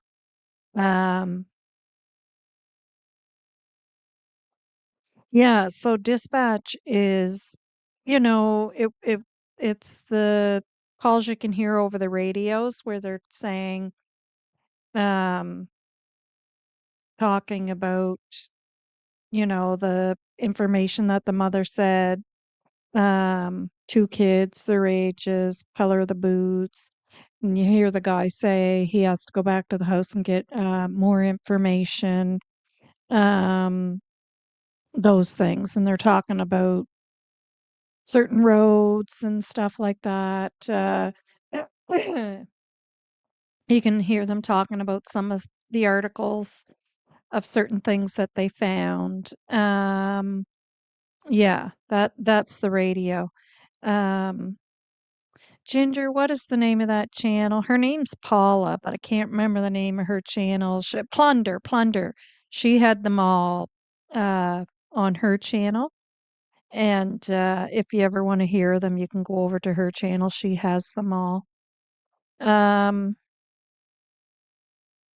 Yeah, Daphne's played them. Yep, Daphne's.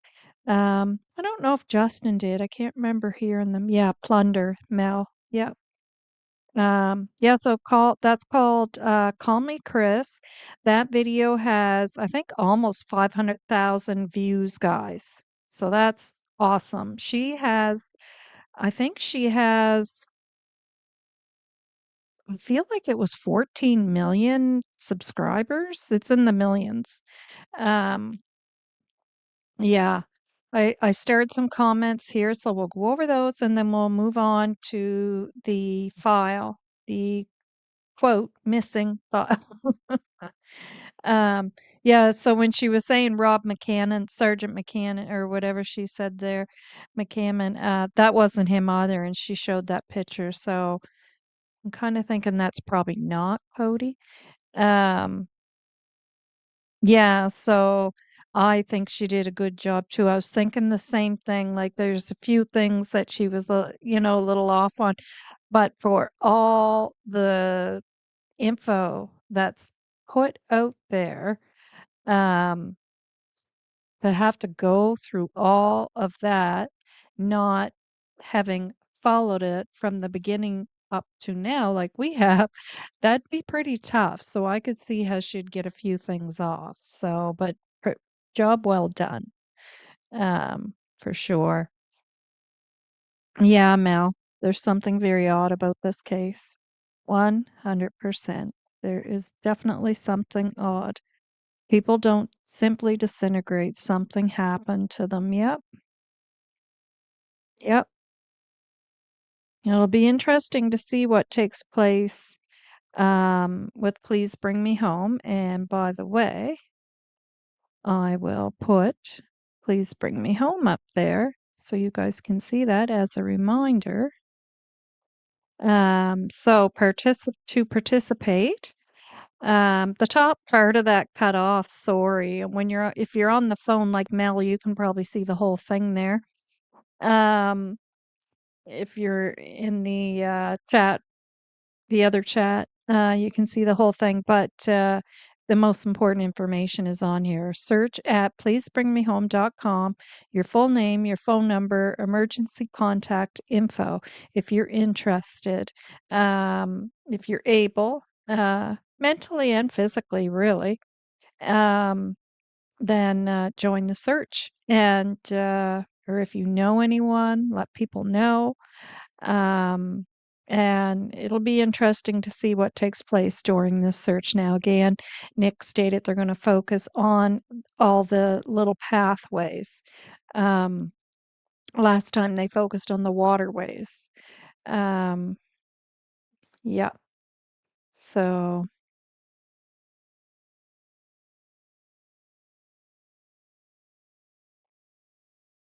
all right. I think I got all the comments there that I had stirred. Thank you, Ginger, for putting plunder up. Yep. The dispatch audios are there. Thank you. Thank you so much. All right, let us move on to the blanket. And I'm going to bring an article up that I've had up here probably 2 or 3 times already. But sometimes when you're going over these articles and there's so much information in them, and you get focused on picking certain things out of it, that you kind of overlook something else that's in there. Um, but it stuck out in my mind, and that, was probably because I'm a nurse and I imagine the protocol's similar in certain circumstances, that a file has to be retrieved and looked at during certain circumstances. And although it's not in its designated area where it would typically be, it's missing from that area. It's not literally missing, excuse me, from the planet. So, oh, I gotta share that first. Sorry, guys.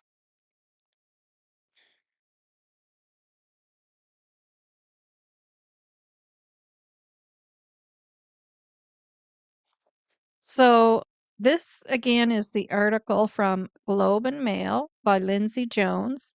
Missing Nova Scotia children were assessed by Child Welfare Agency months before disappearance. Now I had went over this again not too long ago because some people were still asking, who was that confirmed by? Well, it's it was actually confirmed by uh, Scott Armstrong, who oversees child and welfare of Nova Scotia. So, and he confirmed something else here as well.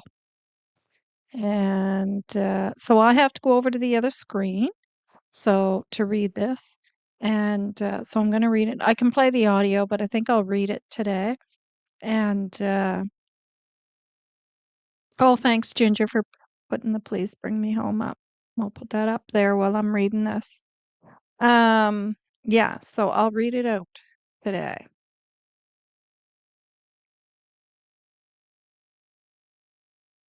So this is from 6 months ago, and there's the two sweethearts there, Lily and Jack Sullivan.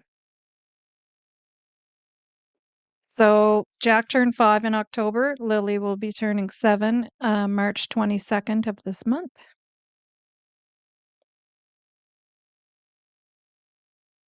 Nova Scotia's Child Protection Agency investigated the living conditions of Jack and Lily Sullivan months before their mysterious disappearance from a rural part of the province in early May, a case file that has been reviewed by the minister responsible for child welfare.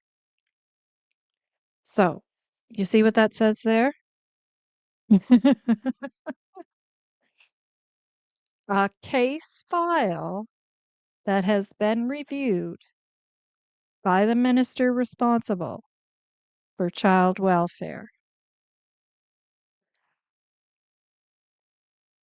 So, where do you think the file is, guys? I mean, it might be back where it's supposed to be now, which I doubt. I doubt it's right back to its designated area.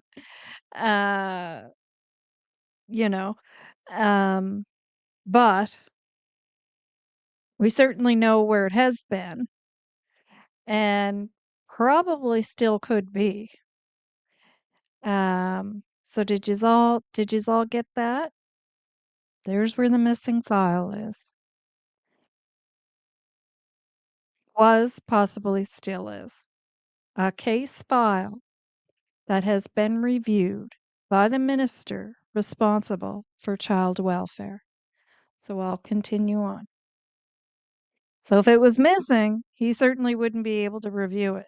But if he has it, and somebody else in the office who is, just a staff, just like I would be a nurse and where I worked and looked on a shelf and saw, oh, John Jacobs' chart's not there. And then said to somebody else, John Jacobs' chart's missing. Um, and then it turns into what, everybody's saying now, that file's missing and people think it's suspicious and bit of a conspiracy going on. No, no. Yes, Ginger. Yeah. Yep. I'm sure it possibly, once it went to the minister and he reviewed it, it, I mean, I can't say none of us can say for 100% sure, but in my opinion, yes, quite possibly then went to the RCMP. But back months ago, and it was Wade, months ago on those tapes with Tint, who said that it was missing. It's not missing. It might not be where it was. And honestly, confidentiality wise, nobody should be looking for that file in the office. If it has nothing to do with them, um, there'd be no reason to look for that file. You're not supposed to be looking into that stuff unless it directly involves somebody that you're involved with. You're uh, as a nurse caring for, or as the CPS worker, a child you're involved with, right? It's part of your caseload. So we'll continue reading this.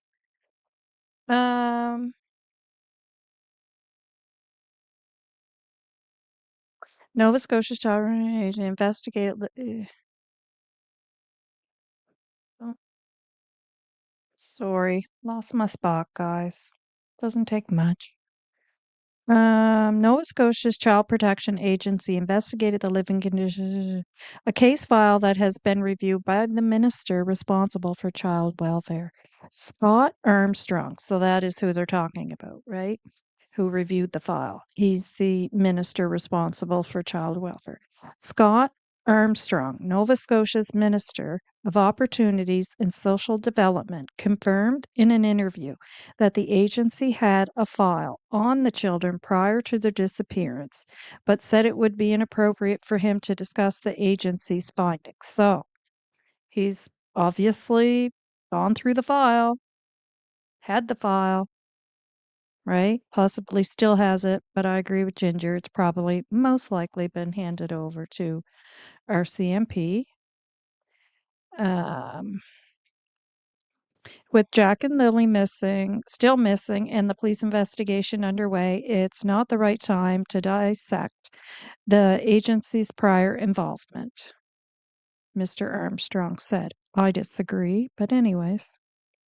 Well, you just keep going and working on that bill there, Mr. Armstrong, because that's what's important, right? Shutting everybody up. And that was in my last video, if anybody's interested in what I'm talking about. We have no idea where those kids are, and we should be focused on helping them and finding them and supporting this family, he said. Man, oh man. Asked whether a review has been ordered into his agency's prior interaction with the children, he said, as minister, I've seen a report. So those reports would be in the file. I'll talk to that, which we know that we already know that he had or has because he stated it above. I've personally seen the report. I asked for it, he said.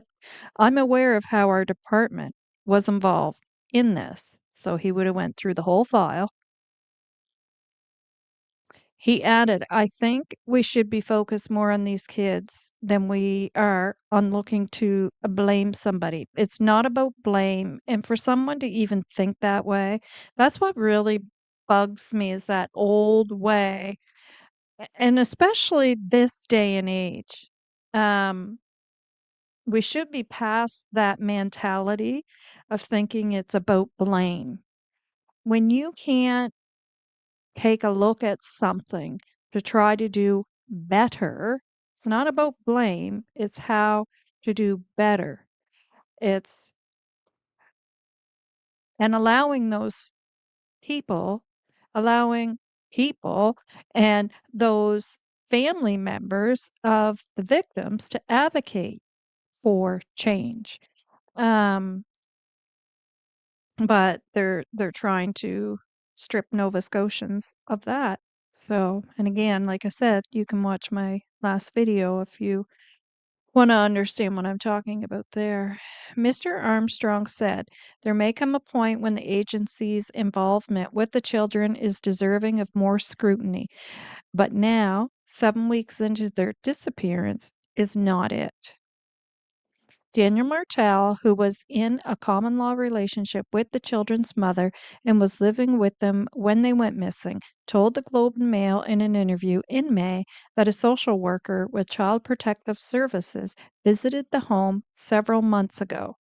The visit was prompted by concerns that had been delayed by someone at the children's school and related to their developmental delays, said Martel, which we know that's not true. That's baloney. The children's mother, Malaya Brooks Murray, said she had no comment in relation to Child Protective Services involvement with Lily and Jack.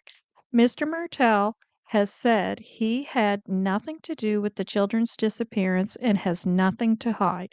I'm keeping the story alive and keeping everyone's hopes up, not just my own, Mr. Martel told the Globe and Mail in May. Bite my tongue. He also said Ms. Brooks Murray had no involvement in the disappearance. Oh, it's so interesting, right? Because we all know what he actually really says when he's not talking to media. I know Malaya has nothing to do with anything. Child welfare authorities investigate when a report of suspected abuse or neglect is received by the agency. In Nova Scotia, every person has a legal obligation to report concerns. And that's the thing, it's everybody's obligation, not just because you're a nurse or because you're a teacher, doctor, or whatever. It's everybody's obligation. Every person has a legal obligation to report concerns of suspected abuse or neglect of a child. The law stipulates that teachers and other child care workers have an added duty to report. The disappearance of Jack and Lily has prompted one of the largest ground searches in the province's history. Ms. Brooks Murray told police that Lily, 6, and Jack, 4, wandered away from their home in Lansdowne on May 2nd while she and Mr. Martel, her then common law partner, were sleeping earlier that same morning. Around 6:15 a.m., she reported both children would be absent from school, according to Mr. Martel.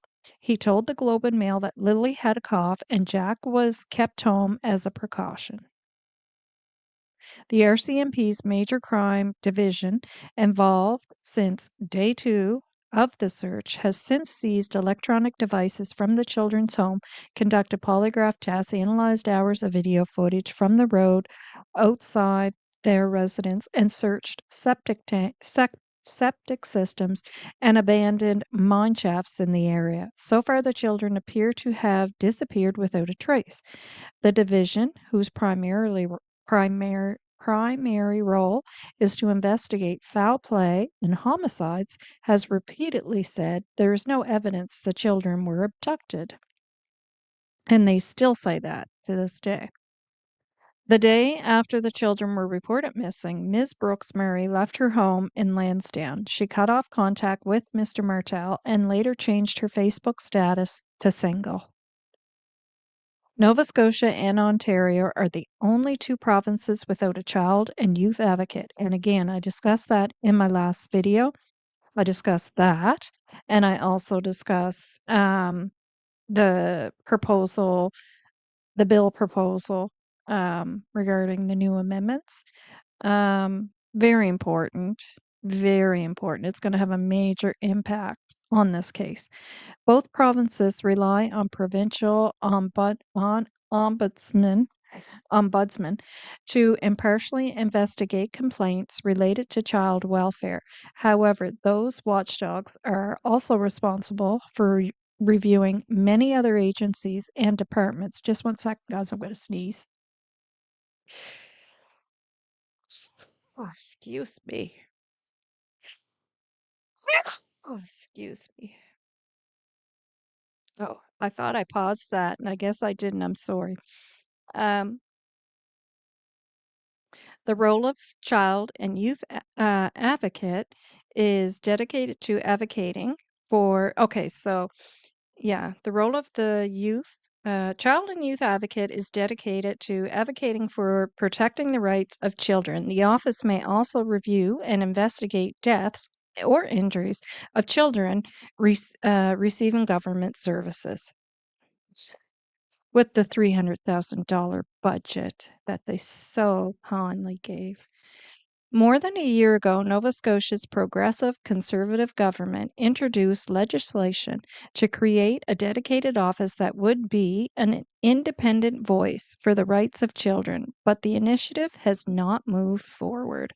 Mr. Armstrong said he is personally committed to creating such an office and hopes to be able to share more details in the fall. Where he the details are they gave them a measly $300,000 budget when other provinces have budgets in the millions, and Nova Scotia has a higher population and has 2 major concerns going on. 2 missing children that CPS is connected to, and the highest trafficking rate. in all of Canada. So, you know, but he thinks we shouldn't, he uses that word blame. Well, how about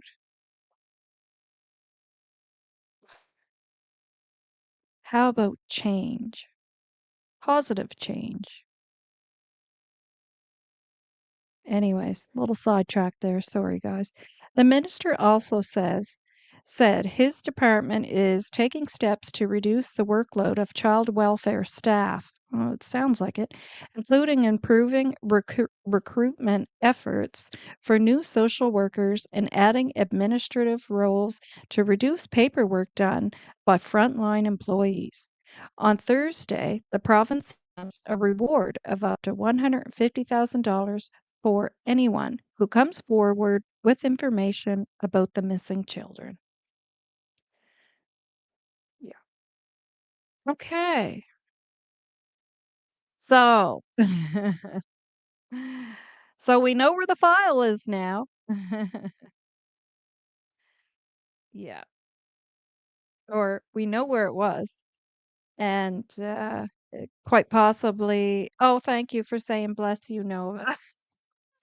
I thought I had it on pause, and then when I went to take it off pause, I guess I didn't click it quick enough. I was trying to click it quick and then sneeze. Um, and just go back here so I can read your comments. Um, there's a lot more stuff I wanted to go over, but I've been on here almost 2 hours, so it's probably not going to happen. Um, yeah, so yes, and I agree. I think it's with them or it's still with the minister. Nobody should be speaking on anything within any file of the CPS, since that would be exactly.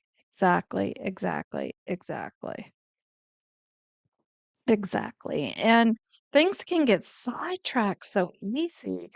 Um, and I like to try to steer it back on track. The file is not missing. So and I don't want that to start to become uh the focus, right? Because the file's not missing. It's not missing. Um, Doctors don't lose people's medical files. That's right, they are digital. Same with police and CPS, I would think. I don't know about CPS. And um, I don't know if all files are digital now. I can tell you before I left work, like our charts were still paper. Now I don't know about acute care. Um, I don't know, but we still had good old paper files, and which to me, I think honestly they should be kept that way. But that's in my opinion. Um, yeah, and I don't know how CPS does it. I don't know. I kind of feel like they're probably still paper too. I just have a funny suspicion, but I could be wrong. Um, but nonetheless, uh, yeah, it is about child safety, not blame. Exactly. Anyone who looks at something that way and is not open to, you know, we're committed to taking a good hard look at this to see what we can do to, if there's anything on our end that we can do better, which we know there is. We know there is. That's a definite. But still say it, right? Uh that's a problem. That scares me. That scares me because in those fields, uh, you know, uh, child welfare, nursing, in those areas, you have to be. And we know that now. we know that now that you have to be. Yeah. Geez, that minister sounds like an idiot. I agree. I agree, Ariel. 100%. And thank you for the bless you. And thank you for the bless you. And I'm so sorry I sneezed in all your ears. As a childcare worker in Ontario, I cannot speak on any reports I made to CPS or about court case I participated in. Right. Absolutely. Absolutely. And, you know, I would think that it would be the same in your office. Your workload and the cases you work on would be privy to you, not everyone in the office, you know. I would think it would be similar to nursing. Uh, m- Burp. Shell Spirit Chair 111 did a read on Darewood, and Jack and Lily knew Darewood stick. Okay. Yeah, I know, Mel, exactly, right? And when they put it on the news, it was like this little tiny blurb uh after the weather or in between the weather. It was just ridiculous. It was just this little blurb, and like most people don't even know. Most people have no idea. Um I don't even know how I ended up seeing it because I'm not a big news watcher, but if there's something specific going on and I'm like, "Oh, okay, I wonder what they're saying in the news about that," I'll look at the news then. And it was something else that I was checking to see, like, what's being said in the news about this, and here that was. And I was like, "What the heck?" Like, ooh, nobody heard it. People who are waiting to hear about it. Who were in my chat, and I asked them and they're like, "No, had no idea," right? Nova Scotia needs to allocate more funds to CPS oversight. Yes, absolutely. Yep. Yeah. I guess children are important to the minister who's supposed to fight for their rights. Yes. Yeah. And they need more CPS themselves, staff. And so Alex Strafford, you know, I mean, he did speak his disappointment. He was hoping for 6.5 million. Now, can you imagine how he felt when he was told 300,000 and then told also that they're not how did they put it? They're not making any concrete commitments for more funding in the future or something like that. You'd have to watch my last video.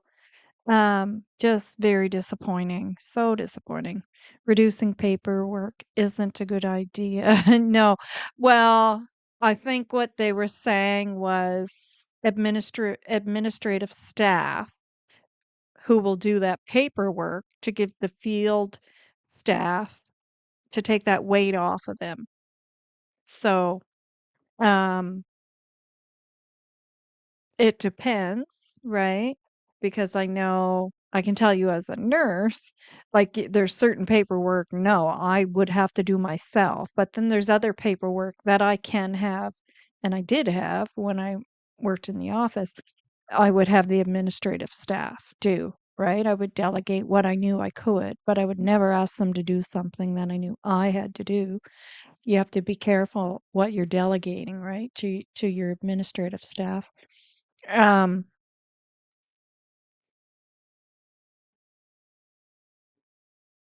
I just found you about an hour ago. Oh, well, thanks for being here, and please feel free to sub up. You're in Manitoba? Yeah. I don't know, Ariel, I don't know if you were here when we played the video. If you want to go back later, or you probably have already heard and watched it about the two teens who were plotting a school attack, one here in Nova Scotia and one in Manitoba. I believe it was in Manitoba. I always get Manitoba and I don't know, another place mixed up out that way. Uh, they used to use ICM database. Okay. I don't know what that is, but not sure currently. Yeah. But it's long been standard to type documentation into the database for social services for at least 20 years. Oh, okay. Okay. Yeah. See, I don't know anything about it, honestly. Um, Nepotism is small communities in small communities is a big problem in Canada. Yes, this can cause many conflicts of interest. I agree, Ginger. 100%. Yeah.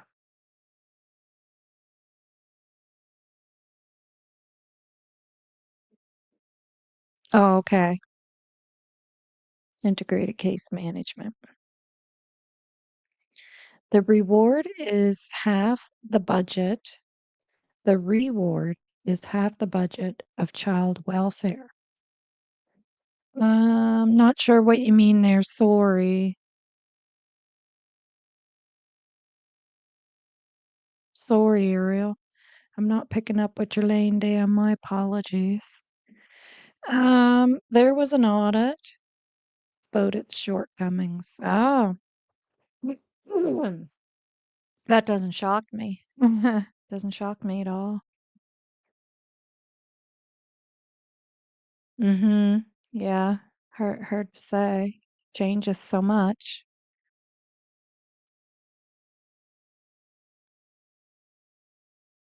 But hey, I hear you're getting a huge budget for a launch pad for the space program. Oh, yeah, I wouldn't doubt it. I wouldn't doubt it. Here in Nova Scotia? You gotta be joking. Please tell me you're joking. Please tell me you're joking. But I wouldn't doubt it. That's the stuff that makes me so mad. That, like, and I just don't even want to go in, go start going on because, well, I get so fired up and I'll get myself worked up. And yeah. Yes, I watched that story about the team plot. Sickening. Yes. Sorry, guys. My voice is starting to. It's because of my issues that I have, and my vocal cords are not the greatest, and the left side is weak. Um, so my voice is telling me we're done. It's saying hello, we're done. Oh my God, Ginger, stop. Here in Nova Scotia or Canada. Oh, that's what really bothers me, where the money is put. And then they'll try that crap. Oh no, that's a different pot. That's a different pot. The Canso spaceport. Oh my geez. I'm gonna have to look it up. Gonna have to look it up. Belinda believes. Hi, thanks for being here. Nice to see you. Yeah, I'm gonna have to look it up. $300,000 for CPS budget in Nova Scotia. Sorry, I must have misheard. No, no, you didn't. Watch my last video. You didn't mishear. You'll see it. You'll see it on the news, so you know I'm not trying to make up a joke. Oh wow, that's crazy. Cancel spaceport.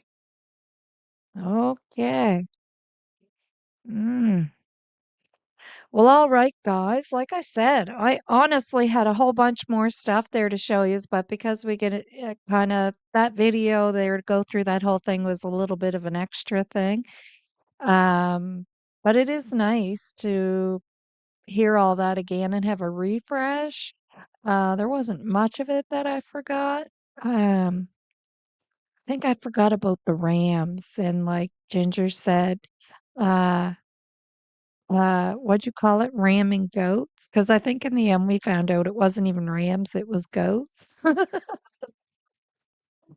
But I will see you guys again.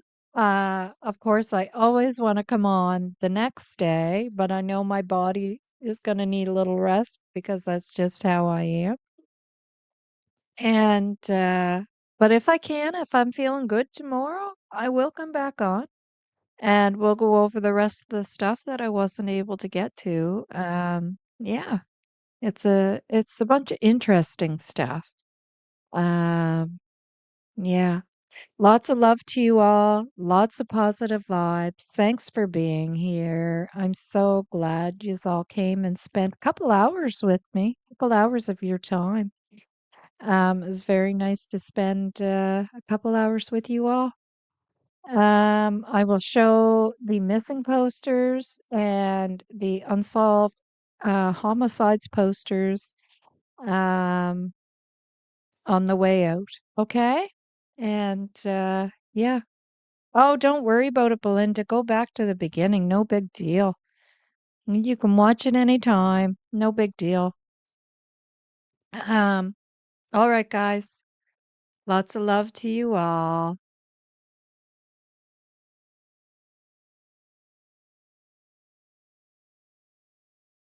I will get back on tomorrow if I can. Like I said.